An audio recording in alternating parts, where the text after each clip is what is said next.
Assalamualaikum warahmatullahi wabarakatuh. Selamat pagi semuanya. Saya Divya Jamil dari program studi PGSD Universitas Kuningan. Di sini saya akan memperlihatkan dan menjelaskan sebuah video pembelajaran tentang sistem dua benda langit, yaitu pengaruh gaya gravitasi terhadap bentuk bumi, pasang surut, dan orbit planet. Langsung saja ya, kita masuk ke materinya. Yang pertama, pengaruh gravitasi terhadap bentuk bumi. Perhatikan gambar berikut.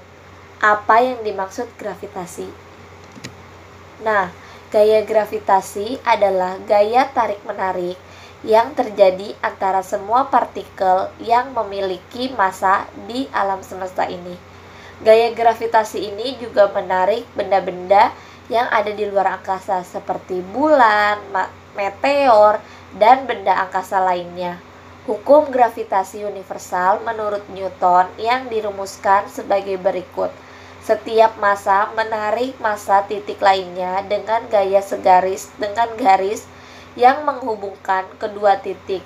Besar gaya tersebut berbanding lurus dengan perkalian kedua massa tersebut dan berbanding terbalik dengan kuadrat jarak antara kedua massa titik tersebut.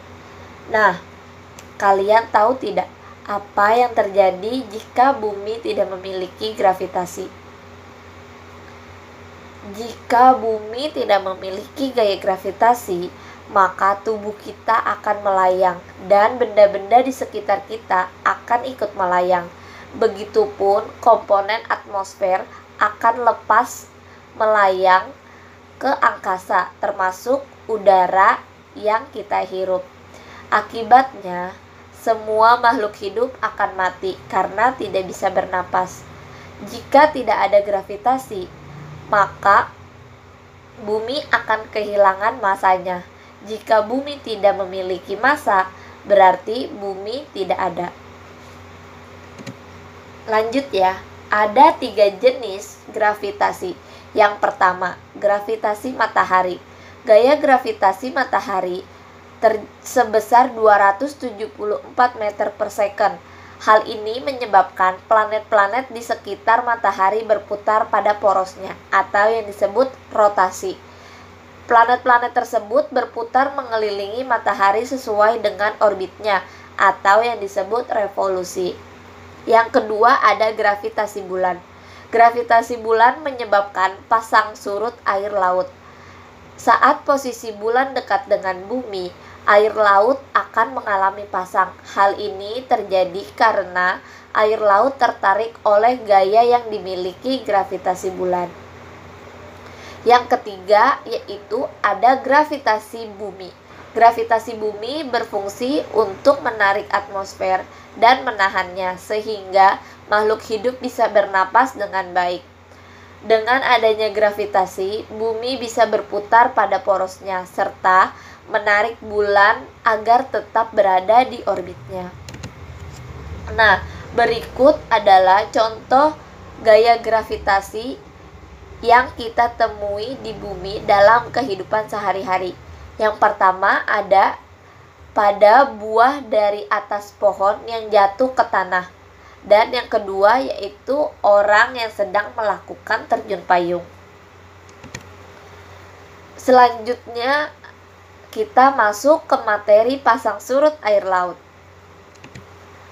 Pasang surut air laut adalah naik atau turunnya permukaan air laut yang disebabkan oleh pengaruh gaya gravitasi bulan dan matahari.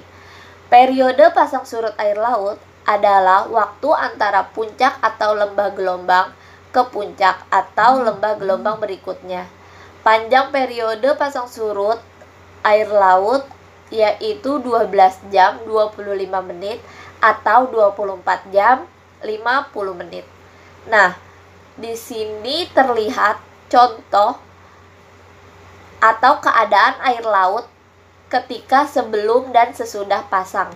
Yang gambar pertama adalah keadaan air laut sebelum mengalami pasang, yaitu terlihat daratan yang sangat luas dan air yang menyurut atau surut.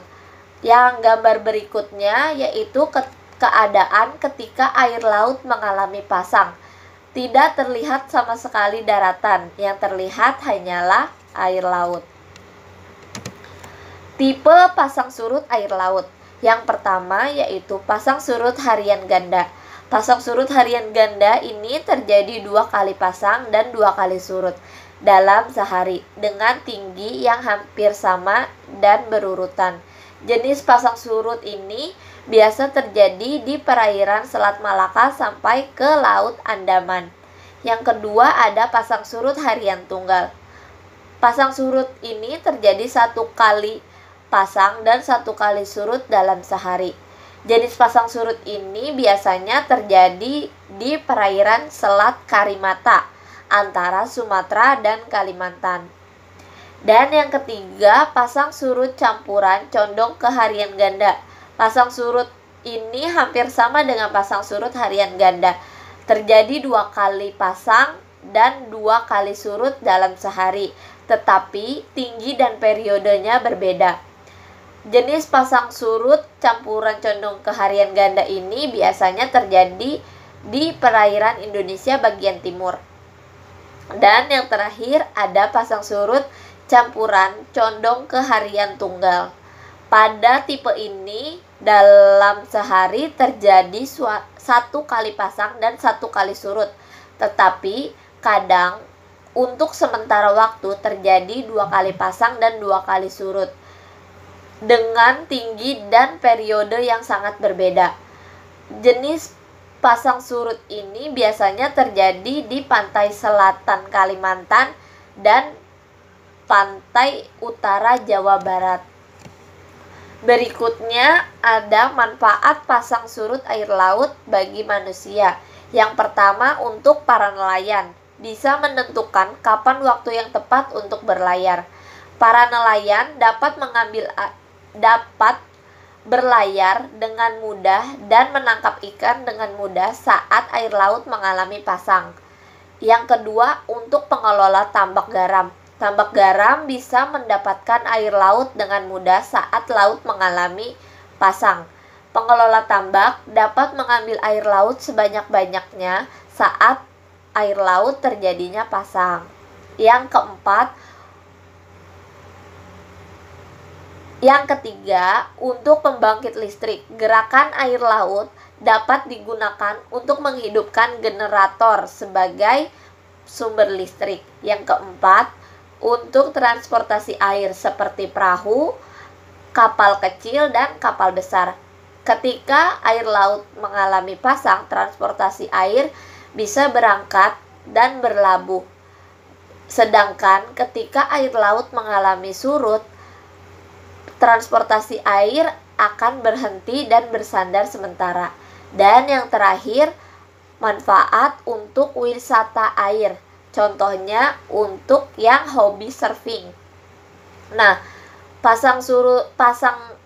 saat air laut mengalami pasang ini, otomatis gelombang air laut akan mengalami gelombang yang sangat tinggi. Nah, untuk yang suka dan gemar surfing, gelombang ini akan dimanfaatkan untuk mereka melakukan surfing. Selanjutnya yaitu ada orbit planet.